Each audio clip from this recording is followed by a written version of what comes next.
thank you Lucas Bersamin. Please take your seats.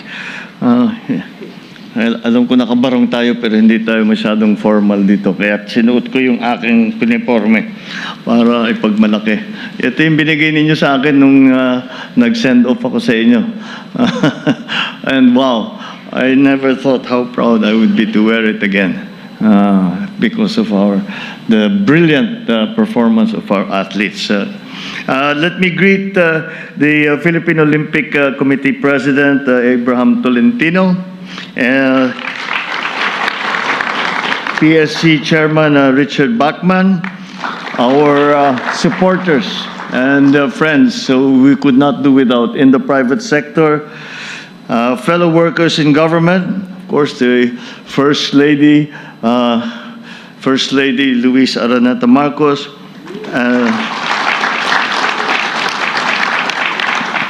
and of course, the most important group that pinakamahalaga na grupo na nandito ngayon, ng ating mga atleta na nakilahok sa Olympic at bumalik na napakagandang resulta. At that is what we are commemorating and celebrating a little bit now. Ladies and gentlemen, magandang gabi sa inyo lahat.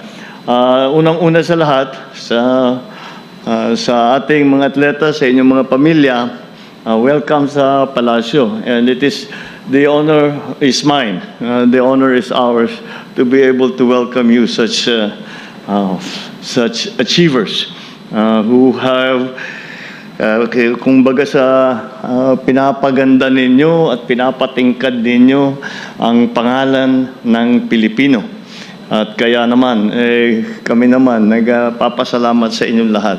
Dahil bukod sa medalya, but of course, Kaloy, your performance was just, it deserved 2 gold medals. And that's how high a standard that we have reached. At ngunit nakikita naman namin na siguro lahat naman kami rito pinagdadasal namin kayo. At saka isa lang irereklamo ko sa inyo lahat at napuyat ako ng 2 linggo akong puyat para manood ng sari-saring mga event. But yung puyat ko, worth it dahil talagang napakagandang panoorin kayo at makita kayo. At yung performance ninyo na naging bunga sa taon-taon na sakripisyo ng sarili ninyo, ng inyong mga coach, mga trainer, mga nutritionist, at lalong-lalo na mga pamilya ninyo.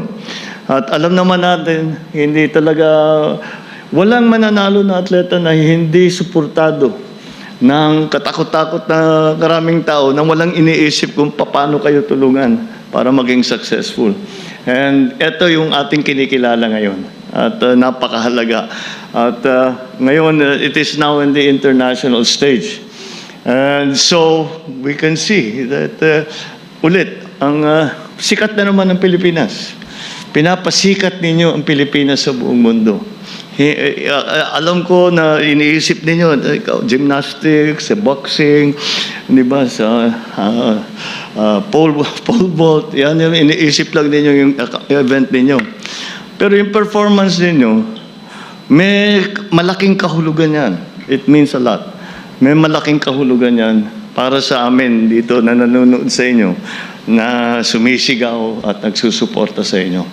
And that's why it was for me I think we should recognize not only the athletes, although they are, of course, deserving of recognition, but also all the support group. Over the years, hindi nangyari ito dahil nung last year nag-decide ka mag-sports. Matagal-tagal ito. Lalaban namin, you go through injury, hindi ka makabiyahe dahil walang pambayad ng pamasahe to go abroad, to go to the international competitions. All of these and yet you come through. And yet you have shown the spirit of the Filipino, the determination of a Filipino, and the excellence of the Filipino spirit. And that's what you have shown for us today. And for that, iniisip ko kanina, iniisip ko nung nangyayari ito, sabi ko, ano kayang pwede nating maitulong sa ating mga atleta, sa ating mga tumulong sa kanila. Habang nanonood ako na news, sabi ko, mayaman na ito si Kaloy. Daming perang binibigay, teka ko ano ito. Sabi ko, isipin kayo natin, magbigay tayo ng ganito. Meron nang nagbigay, dalawa pa. Sabi ko, sige, paano natin gagawin to? So, I said, I thought that what we should do is really recognize all the athletes. Number one, all the athletes. I think any athlete, kahit sinong atleta dito sa Pilipinas o kung saan man lang, na makapag-qualify sa Olympics, mabigat yun.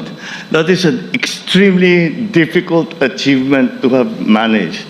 So, that's why, tama-tama nandito si Chairman lang, siyang maraming pere.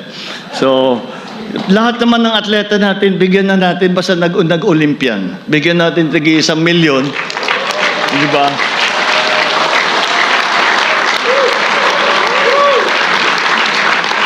Ima-match pa ng Office of the President yung bibigay mo para at least matulong lang tayo.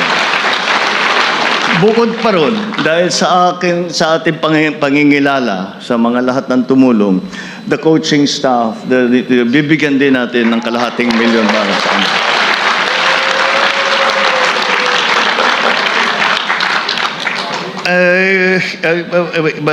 Hihinga ako ng paumanin ninyo dahil maliit lang. At alam ko na yung 1 milyong piso, halimbawa, ay ikumpara mo sa inyong sakripisyo. Ikumpara ninyo sa inyong pinagdaanan. Ikumpara ninyo, napakaliit lang. Pero ngayon lang, ito yung gagawin natin. Ngayon, sabi ko nga, marami na tayong ibinibigay na material things. No? What I would like to now do is to ask our athletes, our coaches, all our sports organizations. Imbes na maglalabas kami ng cash, well, if you need more cash, we'll find some more. But I think more importantly, I want to be part of the development of sports in the Philippines. Na iwanan na tayo. If you can consider. If you can consider that all of these athletes who have done so well and have made us so proud, there is no official technical support from the government. They did it on their own. Siyempre, meron tumutulong. Kuminsan yung gobyerno nakakatulong. Pero walang formal na struktura para tulungan yung ating mga atleta. And that's what we are going to establish now. So, I ask all of you to tell us, what is it that you need? Saan kayo, nung sa pag-training ng mga atleta natin, saan kayo nahirapan? Ano hindi ninyo magawa na maitutulog namin? You tell us. And hopefully, if we really work together and start to prepare for not only the Olympics, of course, that's a very important one, but not only the Olympics, we start to prepare for all the international competitions that we have that are before us. And I'm sure that na magkikita ulit tayo rito sa palasyo, magko-congratulate ulit ako sa inyo, at hihingian natin ng pera yung pagkor ulit.